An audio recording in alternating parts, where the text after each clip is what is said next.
Pero gloria a Dios. El tema de hoy que sentía en mi corazón el compartir es el tema de Onésimo. No sé si alguno de ustedes conoce quién es Onésimo en la palabra de Dios. Un esclavo. Muy bien, Gaby. Muy bien. Ha estado poniendo atención en las clases. Pero la historia de Onésimo no la puedo contar solo así si no pongo otro ejemplo de referencia. Y el ejemplo que tengo en mi corazón es la historia de Urías. Todos se recuerdan más o menos de Urías, uno de los 30 valientes del ejército de David, y es mencionado ahí, pero más que recordado por ser parte de los 30 valientes, es recordado por el crimen que se cometió contra su vida. Déjenme contarles, vamos primero a tener una referencia en 2 Samuel 11, del 1 al 3 dice: y aconteció al año siguiente, en el tiempo que salen los reyes a la guerra, que David envió a Joab y con él a sus siervos y a todo Israel, y destruyeron a los amonitas y sitiaron a Rabá. Pero David se quedó en Jerusalén. Y sucedió un día, al caer la tarde, que se levantó David de su lecho y se paseaba sobre el terrado de la casa real, y vio desde el terrado a una mujer que se estaba bañando, la cual era muy hermosa.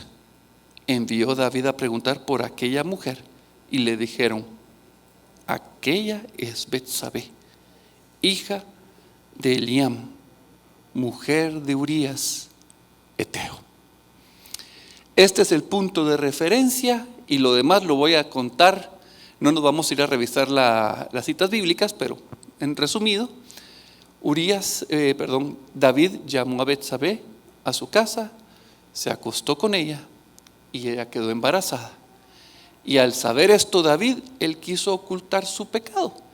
Y lo primero que pensó es: voy a hacerle creer a Urías que el niño que viene es de él y no mío. Y entonces llama a Urías, que está en el campo de batalla. Pero dense cuenta, dice en el tiempo que salen los reyes a la guerra. Y David tenía que salir a la guerra, pero ya no salió a la guerra. Se quedó en su casa. Se quedó descansando. Él como rey debía de haber salido a pelear. ¿Quiénes aquí han sido constituidos como reyes y sacerdotes? Todos. Todos los que han creído en Jesucristo han sido trasladados del poder de las tinieblas al reino de Jesucristo. Por su gracia, por su misericordia, hemos sido constituidos reyes y sacerdotes. Así que no solo David se quedó en su casa, puede haber que algunos aquí se queden en su casa cuando es tiempo de guerra. Y vean lo que pasa cuando no está uno preparado. David pecó y ahora tiene un problema y lo quiere ocultar. Así que manda llamar a Urías, queriendo hacer que él vaya a su casa y se acueste con su esposa.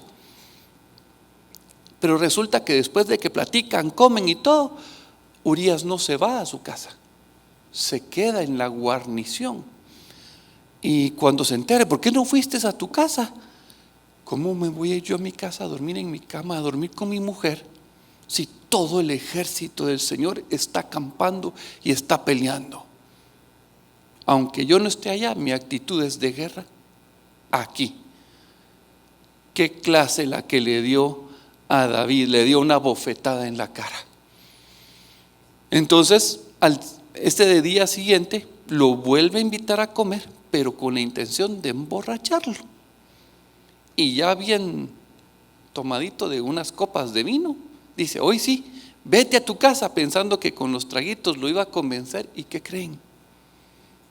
Urías, pero miren, de verdad tenía una plomada en su corazón y dijo: no, mi ejército sigue en la guerra, yo me quedo aquí en la guarnición. Y entonces al día siguiente David vio la situación, vio que no iba a lograr hacer nada, así que tomó papiro, diría yo, no sé qué habrá sido en esa época, voy a decir papel y lápiz, e hizo una carta: Joab, te pido que pongas a Urías en lo más recio de la batalla para que muera. Dobló la carta, la selló y se la dio al mismo Urías y le dice: por favor, llévale esta carta al comandante del ejército, de mi ejército, a Joab. Por cierto, Joab es sobrino de David. Y pues Urías tomó esa carta y llegó al campo de batalla, se la entregó a a Joab. Joab la leyó, ve a Urías, la lee otra vez. ¿Ya leíste la carta? No, es para tus ojos solamente. Ok, la cierra, prepara todo un ataque y manda a Urías y muere. Urías no murió por su nación. Urías no murió por su rey. Urías fue asesinado. Es completamente diferente. Y esta historia nos sirve como referencia para lo que decimos en los retiros: que todo aquel que no tiene a Jesucristo en su corazón lleva un sobre adentro que dice condenado a muerte. Nosotros llevamos un sobre porque Adán y Eva no creyeron a las palabras de Dios y pecaron y están destinados a la muerte eterna. Y ese sobre lo tenemos todos. Pero el día que Cristo viene a nuestra vida, y esto es lo hermoso, Colosenses 2, 13, 15, dice: y a vosotros, estando muertos en pecados y en la incircuncisión de vuestra carne, os dio vida juntamente con Él, perdonándoos todos los pecados. Y vean aquí, anulando el acta de los decretos que había contra nosotros, que nos era contraria, quitándola de en medio y clavándola en la cruz. Y despojando a los principados y a las potestades, los exhibió públicamente, triunfando sobre ellos en la cruz. Esa carta que decía que nosotros llevábamos, que decía condenados a muerte, en el momento que Cristo Jesús vino a nuestro corazón, Él agarró esa carta y la clavó en la cruz. Y los que tenían poder para mandarnos al frente de batalla y que acabara con nuestra vida, ya no tienen poder, porque esa acta fue deshecha. Jesucristo tomó el castigo por nosotros. Él nos separa, Él nos santifica, nos justifica, nos hace propiedad del Señor. Y entonces, por eso es el caso de Urías, por eso lo traía a colación, porque él es un personaje que lleva una carta, pero que dice condenado a muerte. Pero el caso de Onésimo es diferente. La carta de Pablo realmente no es la carta a Onésimo, la carta está dirigida a Filemón. Y esta carta fue escrita en el año 60 y entre el año 62. Hay una discusión, unos ponen un año más, otros ponen un año menos, pero para nosotros saber que esté en el año 60, 62 de nuestro Señor Jesucristo es más que suficiente. Resulta que Pablo está en la cárcel en Roma, pero tenemos que entender cómo es la cárcel y cuáles son las condiciones de por qué está en la cárcel en Roma. Resulta que Pablo terminó su tercer viaje misionero y ha regresado a Jerusalén, y él está cumpliendo unos votos en el templo. Si no estoy mal, es como que se rasuraban la cabeza y unos ciertos rituales de purificación. Y estando ahí, unos judíos que vivían en Asia lo ven y comienzan a dar de gritos: este es el hombre que está perturbando por todo el mundo, está poniendo al mundo en contra de este templo, en contra de Dios. ¿Sí? Y entonces lo toman, lo arrestan, realmente lo querían matar, pero llegó el tribuno con centuriones, con soldados, y lo arrebató de esa turba y lo llevó y lo resguardó en la base romana. pero hubo un plan por querer matar a Pablo y se enteraron. Y entonces agarraron a Pablo y de noche lo mandaron a Cesarea con Félix. Y pues Félix lo tenía ahí en una prisión y todos los días lo sacaba y le hablaba para oír de su caso, pero realmente no estaba interesado en conocer su caso. Lo que quería es que Pablo soltara plata, un soborno, para soltarlo, ¿verdad? Pero entonces, como no llegaba a nada, Pablo apeló a César. Pablo era ciudadano romano por nacimiento.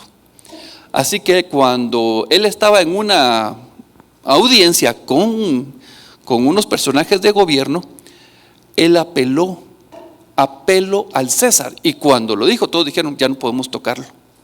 Tiene que ir a Roma. Y entonces vemos que de ese viaje él se va, pasan algunas cosas, se hunde un barco, tienen naufragio, les cuesta llegar a Roma, pero al final llegan. Y estando en Roma, pues esto es lo bonito. El centurión que lo fue cuidando durante todo el viaje le ganó a precio. A todos los prisioneros que llevaba los mandaron a una prisión, pero a Pablo no lo mandaron a una prisión cualquiera. A él lo permitieron estar en una casa, pero él estaba con un guardia a las 24 horas, como por decirles arresto domiciliario. Y él podía recibir visitas. Y cuando él recibía visitas, ahí ustedes ven al guardia romano, él pues recibía las visitas y les predicaba. ¿Y qué creen? También le predicó a todos los romanos que llegaban, a todos los centuriones. Incluso en una de sus cartas dice, los de la casa del César les mandan saludos. Era tanto lo que Pablo predicó que hasta muchos de la casa del César creyeron y recibieron a Jesucristo en su corazón. Y entre los muchos que creyeron está Onésimo.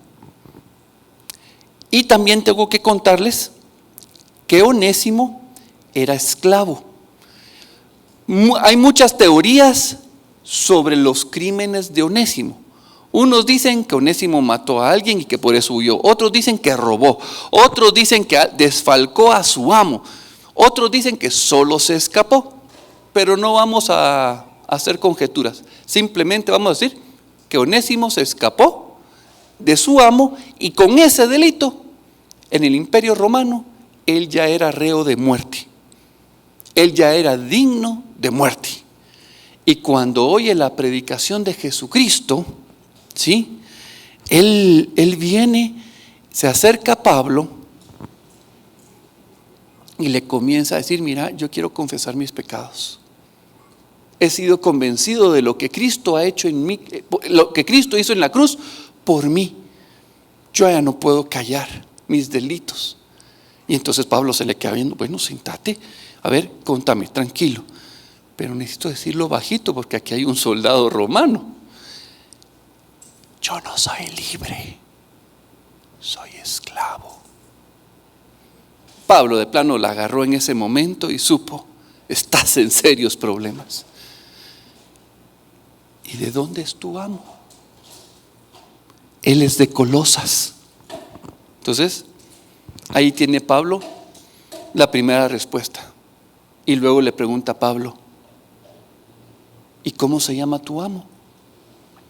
Y viene Onésimo y le dice, se llama Filemón. Y entonces Pablo, Filemón el que está casado con Apia. Y entonces, ¿cómo creen que reacciona este? Porque no crean que Roma está cerca de Colosas.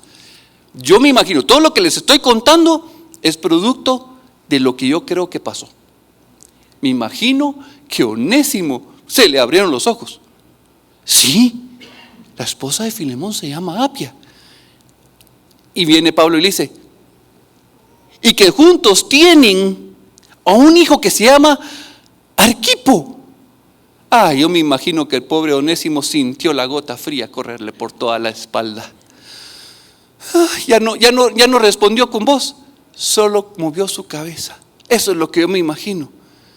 Y Pablo le dice, qué buenísima noticia tenemos ahorita. Y el otro, ¿cómo que buenísima? Yo queriendo solo confesarte y resulta que conoces a mi amo. Tú mismo podrías reclamar la muerte de mi vida. Y viene Pablo y le dice, no, Filemón no es cualquier conocido, es mi amigo. No solo es mi amigo, es mi hermano en Cristo. Y mira, lo quiero, lo amo, y no solo es eso. Su hijo es el encargado de la iglesia cristiana en Colosas. Miren, si nosotros decimos que Guatemala es un pañuelo de mocos, se pueden imaginar lo que pensó Onésimo de Europa y Asia Menor. O sea, ¿cómo es posible que estando en una cárcel, oyendo de Cristo, el preso conoce a su amo que está en Colosas? Para mí eso es sorprendente. Y entonces Pablo le dice, no te preocupes, yo voy a interceder por ti. Y escribe una carta. Y vamos a leer la carta a Filemón, la vamos a leer en unos minutos. Solo quiero darle los datos necesarios para que ustedes puedan ir viendo estos detalles preciosos. Cuando Onésimo va a llegar a la casa de Filemón, él no llega solito. Yo siempre pensé que Onésimo iba con la carta, solo se presentó con Filemón. Aquí está la carta. Pero no, resulta que Onésimo no iba solo, sino que iba acompañado por alguien. Ese alguien se llama Tíquico. ¿Y cómo lo sabemos? Pues muy sencillo. Voy a saltarme a esta parte, luego regresamos a esa cita. Resulta que Pablo escribió 4 cartas desde la prisión: Filipenses, Efesios, Colosenses y Filemón. Y muchos estudiosos coinciden en que Pablo, cuando mandó la carta a Filemón, no mandó la carta solo a Filemón, sino que iba junto con la carta de Colosenses. ¿Se recuerdan que les dije que Filemón era de Colosas? Bueno, los colosenses son de Colosas. Entonces esas 2 cartas iban juntas. Y cuando leemos Colosenses, vamos a regresar, Colosenses 4, del versículo 7 al 8, vemos que Pablo dice, todo lo que a mí se refiere, o sea, lo que está en Pablo en la cárcel, os lo hará saber Tíquico, amado hermano y fiel ministro y consiervo en el Señor. Así que ya sabemos que quien viajaba con Onésimo era Tíquico. Y dice, el cual he enviado a vosotros para esto mismo, para que conozcan lo que a vosotros se refiere y conforte vuestros corazones. Y aquí está Onésimo, con Onésimo, amado y fiel hermano, que es uno de vosotros. Todo lo que acá pasa, os lo hará saber. Entonces ahora sabemos que Tíquico era el que llevaba la carta y iba representante con Onésimo. Se pueden imaginar si Onésimo entra a la ciudad con la carta y dicen, ahí está Onésimo, el esclavo que se escapó. Ni chance de decir, aquí está la carta. Ya está muerto. Pero si entraba Tíquico y Onésimo, ahí está el esclavo, momento, yo lo traigo. Yo soy libre, nadie lo puede tocar. Viene ahorita bajo mi custodia. Nadie lo puede tocar. Entonces vemos y entendemos muchos detalles. Por eso cuando leemos la carta de Filemón, la tenemos que leer junto con la carta de Colosenses, porque ahí se van a abrir muchos detalles. ¿Ok? Y para agregar, quiero por favor que consideren 4 personajes importantes en la carta de Filemón. El primero es Pablo. El segundo es a Tíquico, el mensajero. Tercero, el receptor de la carta, Filemón. Y por último, Onésimo. Y estos 4 personajes representan a una persona cada uno. ¿Tienen ustedes idea de a quién representa Pablo? A Jesús. Muy bien. Pablo representa a Jesucristo. ¿Quién representa Tíquico? ¿Quién dijiste? Muy bien. Así es, al Espíritu Santo. ¿Y quién creen ustedes que representa a Filemón? Al Padre. Al Padre. Filemón representa al Padre. ¿Y Onésimo, el esclavo? Muy bien. Onésimo te representa a ti y me representa a mí. Así que hoy sí, vamos a dar inicio a leer a la carta de Filemón. Y esta es la carta que nosotros ahora llevamos en nuestro corazón para presentarla al Padre. Amén. Vamos a comenzar. Filemón vamos a leer todo el libro de Filemón. Vamos a leer rapidísimo. Son 25 versículos nada más. Creo que esta es la carta más personal que Pablo escribió, o por lo menos a la que tenemos acceso.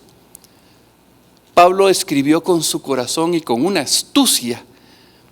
Y cuando digo una astucia, es de verdad, con una pluma llena de amor, llena de argumentos, pero de bendición.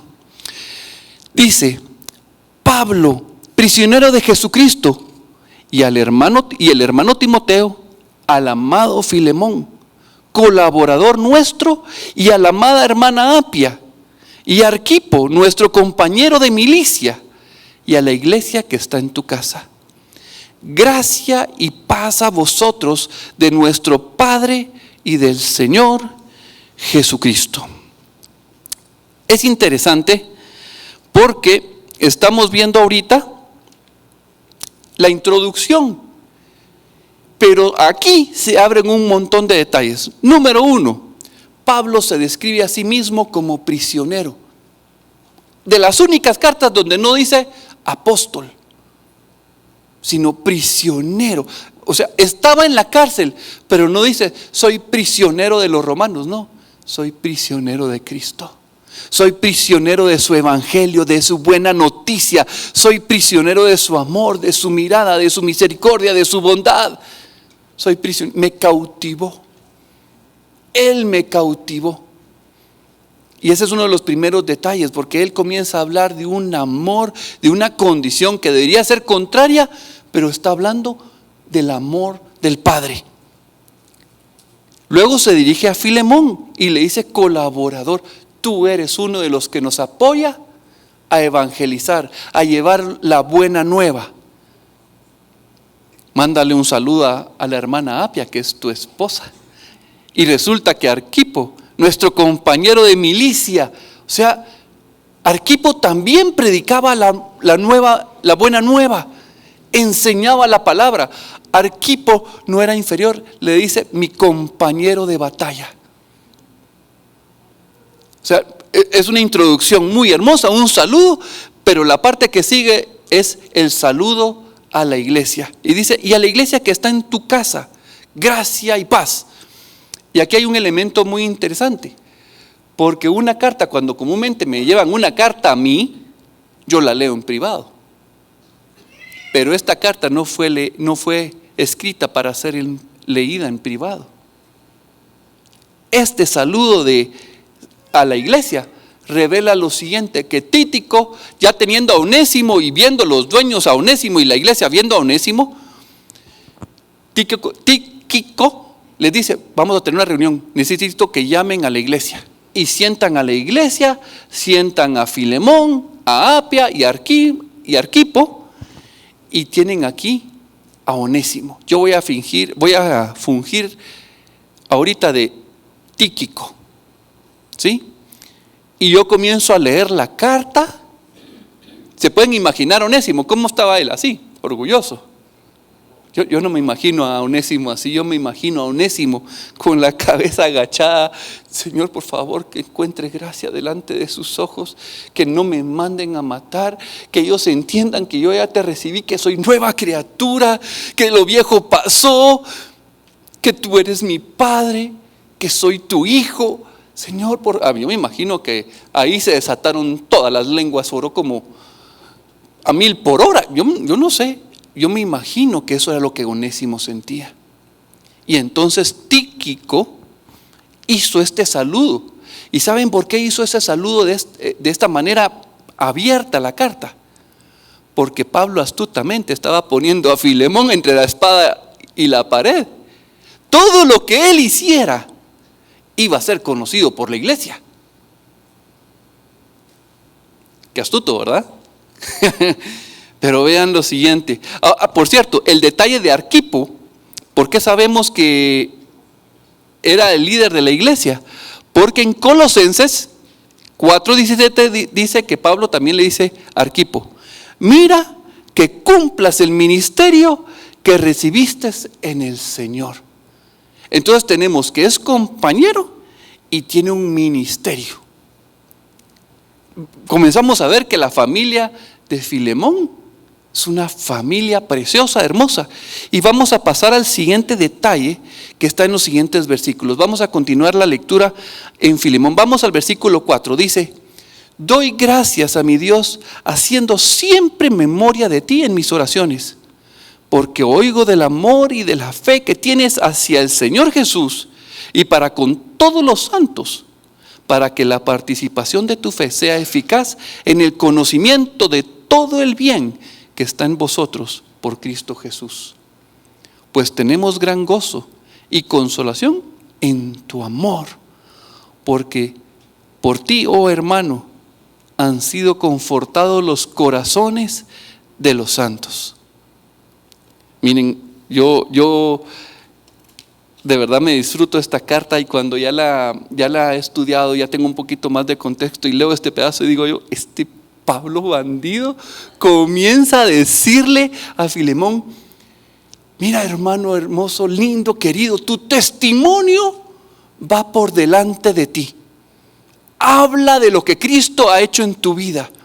Las obras de amor que el Espíritu Santo está haciendo en tu vida son notorias. No eres un cristiano nominal. No eres un cristiano de iglesia de domingo. Tu testimonio da fe de lo que tú has creído, a quién has abrazado, quién es tu rey, quién es tu Señor. Y eso es lo que Tíquico está diciéndole enfrente de toda la iglesia. Y ¿saben qué es bien interesante? Pongan atención al nombre Filemón. Filemón se deriva de la palabra griega fileo. Y fileo significa amor. Y le dice: tú que eres amor, le está diciendo una naturaleza. Porque el nombre no solo implica la forma en que te describen, el nombre describe tu naturaleza. Y él está diciendo: tú eres amor. Y tus obras hablan del amor del Padre. Tú hablas del amor del Padre. Por eso es que Filemón es representación del Padre. Qué bonito, ¿verdad? Y entonces, déjenme ver aquí un segundito.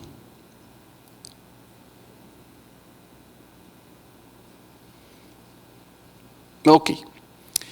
Viendo esto y teniendo claro que Filemón representa al Padre, veamos los siguientes versículos. Dice: por lo cual, aunque tengo mucha libertad en Cristo para mandarte lo que conviene, aquí lo que está Pablo diciendo es: tengo la autoridad para decirte haz, y tú tendrías que obedecer. Yo tengo una autoridad, ¿sí? Pero no me conviene hacerlo. Tengo esa libertad. Leamos versículo 9. Más bien te ruego, por amor, vuelve a evocar la idea de su nombre. Te ruego por tu propia naturaleza, siendo como soy, Pablo, ya anciano y ahora además prisionero de Jesucristo. Nuevamente él dice, soy prisionero. ¿Qué opción tengo yo de hacer? Más que la voluntad de mi amo. Si yo soy prisionero, ¿qué te corresponde a ti, Filemón? Ser obediente al Padre. Y entonces dice, te ruego por mi hijo Onésimo, a quien engendré en mis prisiones, el cual en otro tiempo te fue inútil, pero ahora a ti y a mí nos es útil, el cual vuelvo a enviarte. Tú, pues, recíbele como a mí mismo. Miren, esto es precioso. Primero, Pablo le dice, no te exijo, evoco, llamo, exhorto a ese amor del Padre que está en tu corazón. Y luego le dice, te ruego por mi hijo. Cuando dice eso, yo solo puedo pensar a ese nuevo nacimiento. Onésimo nació de nuevo. Y Pablo le está diciendo, no es un esclavo, es mi hijo. Yo te pido por mi hijo, al cual concebí aquí en mis prisiones. Está intercediendo.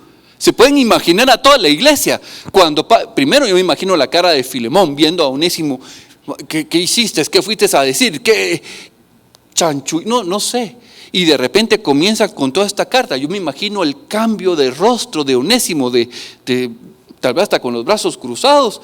Y poco a poco se fue relajando, su rostro se fue suavizando, su mirada con ternura al comenzar a oír. Oíste la prédica de Pablo, nuestro maestro, el apóstol de Jesucristo, y le creíste. ¿Cuánto pensamiento pudo haber en el corazón de Filemón en ese momento? Y toda la iglesia viendo a Filemón y viendo a Onésimo. Y ustedes creen, solo el nombre de Filemón tiene un significado. ¡Qué casualidad!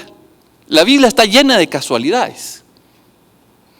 Resulta que el nombre de Onésimo tiene un significado muy especial. Onésimo significa útil y provechoso. Y Pablo le dice, aquel que no era ni útil ni provechoso para ti ni para mí, ahora nos es útil a ti y a mí. Yo me gusta ese juego de palabras porque es bien astuto Pablo cómo utilizó los nombres de cada uno, porque lo que le está haciendo es Onésimo, que en otro tiempo, voy a poner la otra parte, vamos a leer la primera, la parte de abajo, dice, Onésimo, que en otro tiempo no fue Onésimo, pero que ahora a ti y a mí nos es Onésimo. Leámoslo en español, la línea de arriba diría yo. Onésimo, que en otro tiempo no fue útil, pero ahora a ti y a mí nos es útil. A mí me habla mucho el significado del nombre de Onésimo, porque Onésimo estaba condenado a muerte, pero antes de que él se escapara, su nombre era útil, tenía un propósito. Tenía un sentido, tenía un objetivo. Se escapó y perdió su sentido de utilidad, de provecho. Pero cuando regresa, le está diciendo, tiene propósito, tiene sentido. Entonces veo yo el propósito desde la eternidad. Dios nos creó con un propósito desde la eternidad. La caída, el pecado, nos hizo perder ese propósito. Nos hizo perder ese sentido de la vida, ese enfoque. Y aquí Pablo está diciendo, miren, ese mensaje es, yo no era, ¿quiénes han sentido que no son útiles, o que no sirven, o que son tontitos, o que no pueden? Yo me he sentido así. ¿Y qué es lo que el Padre me dice? Antes eras útil, pero el pecado te distorsionó. Pero ahora con Cristo has retomado ese propósito, ese sentido eterno que habías perdido. Precioso. Esos detalles aquí, hermosísimos. Vean el siguiente, versículo 13. yo quisiera retenerle conmigo para que en lugar tuyo me sirviese en mis prisiones por el evangelio. Perdonen, voy a regresar un segundito porque ahí creo que ya se me está viendo el detalle del 12. Dice, por favor, recíbele como a mí mismo. Cuando Pablo está diciendo esto, Pablo sabía lo que estaba escribiendo. Él estaba escribiendo teología pura, porque esto es lo que el Padre hace. Cuando el Padre nos ve, no nos ve a nosotros, ve a Cristo Jesús en nosotros y nos recibe como a su unigénito, como a su Hijo. Y Pablo aquí lo que le está diciendo a Filemón es: recíbelo como si me estuvieras recibiendo a mí. Y eso es lo que el Padre Celestial hace con cada uno de nosotros. Nos recibe como que está recibiendo a Jesucristo. Continuemos. Versículo 13. Yo quisiera retenerle conmigo para que en lugar tuyo me sirviese en mis prisiones por el evangelio. Pero nada quise hacer sin tu consentimiento. Entonces aquí nuevamente veo yo a Jesucristo diciendo: yo no hago nada sin que tú no lo autorices. Una sujeción, teniendo una autoridad, reconoce a Filemón como que tiene la primera palabra, la primera y última palabra, la decisión. Versículo 14. Pero nada quise hacer sin tu consentimiento, para que tu favor no fuese como de necesidad, sino voluntario. Porque quizás para esto se apartó de ti por algún tiempo, para que le recibieses para siempre. No ya como un esclavo, sino como más que esclavo, como un hermano amado, mayormente para mí, pero cuanto más para ti, tanto en la carne como en el Señor. Y entonces comenzamos a ver en estos pasajes, en estos segmentos, cómo es que dice: ya no es esclavo. Ya no es esclavo, es mi hermano. Recíbele como hermano, como uno igual a nosotros. Y ese mensaje me habla porque Onésimo soy yo. Y veo ahora la carta que llevo en mi corazón para el día que yo me presente con el Padre, escrita con amor por el mismo Jesucristo. Somos una carta. Dice Pablo, hay una carta escrita en nuestros corazones para testimonio a los demás, pero también con una carta para presentarnos delante del Padre. Es una carta de vida. Una carta dando testimonio a Jesucristo de cuánto nos ama. Versículo 17. Así que si me tienes por compañero, recíbele como a mí mismo. Y si en algo te dañó o te debe, ponlo a mi cuenta. Yo, Pablo, lo escribo de mi mano, yo lo pagaré. Por no decirte que aún tú mismo te me debes también. Voy a detenerme aquí, pero aquí está hablando nuevamente y evocando al pago que Jesucristo hizo por nosotros. Si en algo te ofendió, o si en algo o algo te debe, miren, nosotros agraviamos el nombre del Padre. Nosotros le ofendimos a Él y su juicio y su ira estaba levantada contra nosotros. Pero cuando Jesucristo muere, Él apacigua el corazón de Dios porque es satisfecha esa deuda, es pagada la deuda que nosotros teníamos con el Padre. Y Pablo está evocando también aquí: yo lo voy a pagar, como si Jesucristo estuviera pagando. Tú recíbele porque yo pago. Y eso es lo que Jesucristo hizo por nosotros. Versículo 20. Sí, hermano, tenga yo algún provecho de ti en el Señor, conforta mi corazón en el Señor. Te he escrito confiando en tu obediencia, sabiendo que harás aún más de lo que te digo.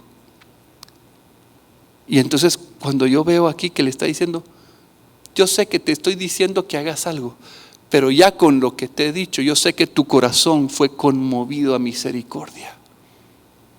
Tú vas a recibir y vas a hacer muchísimo más de lo que te estoy diciendo, porque tú conoces el corazón amador del Padre.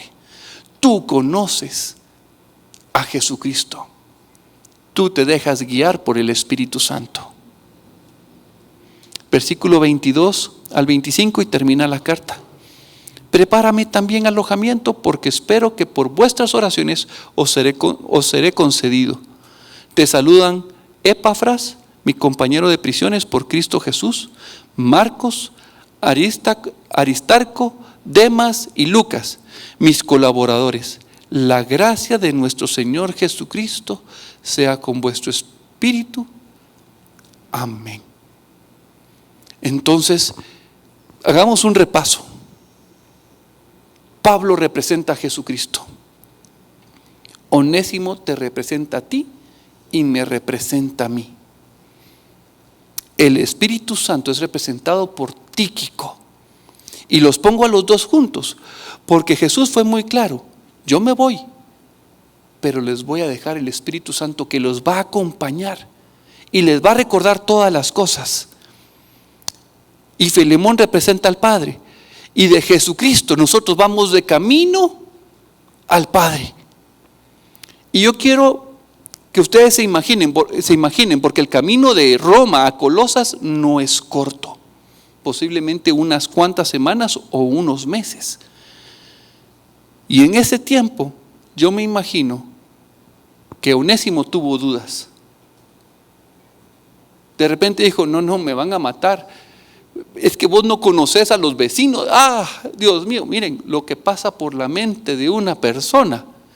Y entonces Tíquico iba en el camino con él y decía: no, hombre, tranquilo, yo estoy contigo, tranquilo. Mirá lo poderosa que es esta carta. ¿Vos crees que Filemón se le va a oponer a Pablo, apóstol de Jesucristo, siervo del Señor Altísimo? No, hombre, esta carta lleva poder. Y entonces Tíquico le hablaba y Onésimo le oía, se confortaba y decía: tenés razón, perdona, dudé, tuve miedo, dejé de creer en la obra de Cristo en mi corazón. Ánimo, no te rindas, seguí adelante, el Señor es fiel, el Señor te ama, ha hecho buenas obras en tu vida. Y entonces aquí es donde tenemos lo que Jesús dijo acerca del Espíritu Santo. Juan 14:16 dice: y yo rogaré al Padre y os dará otro consolador para que esté con vosotros para siempre. ¿Cuándo nos va a dejar el Espíritu Santo? Nunca. Nosotros lo podemos resistir, podemos entristecerlo y podemos apagar el fuego del Espíritu en nuestro corazón, pero Él quiere hasta el último día que nosotros volvamos al Padre, que tomemos la elección por su nombre. Juan 14:18 dice: no os dejaré huérfanos, vendrá a vosotros el Espíritu Santo. El Señor sabía bien ese camino que teníamos que tener para regresar al Padre. Y hoy tenemos al Espíritu Santo. Si ustedes quieren, le pueden decir Tíquico, el Espíritu Santo, porque esa es la función: acompañarnos todo el camino hasta presentarnos con nuestro amo, con nuestro Creador. Juan 14:26: mas el Consolador, el Espíritu Santo, a quien el Padre enviará en mi nombre, Él os enseñará todas las cosas y os recordará todo lo que yo os he dicho. El Espíritu Santo está para caminar con nosotros. A mí me gusta mucho la figura, el nombre Paráclito es el nombre del Espíritu Santo en griego. Y en el ejército romano hay una posición que se le llama Paráclito. Era un soldado especializado. No sé si ustedes sabían eso. El Paráclito iba voy a decirle escuadrón de soldados, y el soldado que se llamaba Paráclito, o que le llamaban Paráclito, iba a un costado de ellos, o adelante o atrás gritando, pero no gritaba cualquier cosa, les iba contando todas las victorias que ellos habían tenido. de la grandeza del reino. Les iba contando que los enemigos eran unos debiluchos, unos cobardes, que cuando los vieran a ellos iban a huir. Les iba diciendo, miren, uno de ustedes hace correr a 10, 100 de ustedes hace correr a 1000. Ustedes son poderosos. Eso es lo que hacía el Paráclito en el ejército romano. ¿Qué nos está diciendo que hace el Espíritu Santo cuando camina con nosotros? Nos va diciendo la fuerza, no que tenemos nosotros, sino la fuerza que habita en nosotros, el poder altísimo, el poder de la sangre de Jesucristo. Y nos recuerda y nos dice, los enemigos ya perdieron la batalla, exhibidos fueron en la cruz, no tienen poder ni potestad. Juan 16, del 13 al 15. Pero cuando venga el Espíritu de verdad, Él os guiará a toda la verdad, porque no hablará por su propia cuenta, sino que hablará todo lo que oyere, y os hará saber las cosas que habrán de venir. Él me glorificará, porque tomará de lo mío y os lo hará saber. Todo lo que tiene el Padre es mío. Por eso dijo que tomará de lo mío y os lo hará saber. Entonces veo al Padre, veo al Hijo y veo al Espíritu Santo obrando y llevándome a la casa del Padre. Cada uno de nosotros tenemos que leer este libro entendiendo que es una carta de amor escrita por Jesucristo para presentarnos delante del Padre. Y entonces se recuerdan que leímos en Colosenses 2:14, esa acta que era contraria a nosotros fue clavada en la cruz. ¿Se recuerdan? ¿Por qué creen que lo está diciendo? Porque es el mensaje hermano de la carta de Filemón. Filemón tenía una carta que decía condenado a muerte. Pero esa culpa, esa condenación fue tomada por Cristo y ahora lleva esa carta de vida. Amén. Bueno, mis hermanos, yo le doy gracias al Señor por esta carta. De verdad, para mí esta es una de las cartas más hermosas o uno de los pasajes de la Escritura que más llena mi corazón. Porque yo sé que, aunque está históricamente hablando de Onésimo, yo sé que habla de mí. Si tú quieres, también puedes hacer esa carta tuya. Para los que no saben, Onésimo, cómo terminó la historia, no dice la carta, no dice nada, pero los registros de la historia nos hablan de que Onésimo se convirtió en el obispo de la iglesia de Efesio. Y eso habla mucho. Nos dice que para mí, en ese momento, Filemón se levantó y corrió a abrazar a su hermano. Eso es lo que yo me imagino. Y me imagino a toda la iglesia de Colosas viendo esa escena donde merecía la muerte Onésimo y Filemón abrazándolo y besándolo y perdonándolo. Ya me imagino todos chillando, todos llorando, gozosos de ese amor y de ese perdón. Amén. Oramos.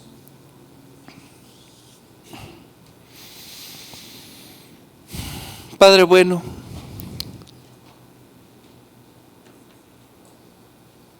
tú eres nuestra carta. Jesús es nuestra carta. Él escribió en nosotros tu amor, tu bondad.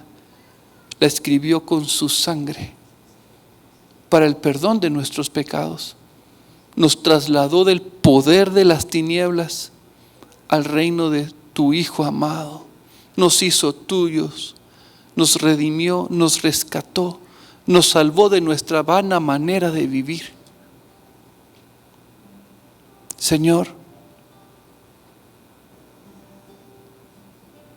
qué tremendo es saber que llevábamos un sobre que decía condenado a muerte, pero tú lo tomaste y lo clavaste en la cruz, Señor, quitando potestad, quitando poder de muerte sobre mi vida.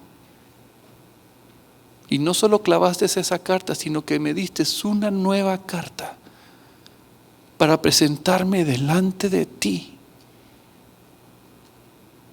Y fue escrita con tu puño y letra, Señor, para ser acepto delante del Padre. no puedo decir más que gracias. Gracias por tu amor. Gracias por tu bondad, por tu misericordia. Gracias, Señor.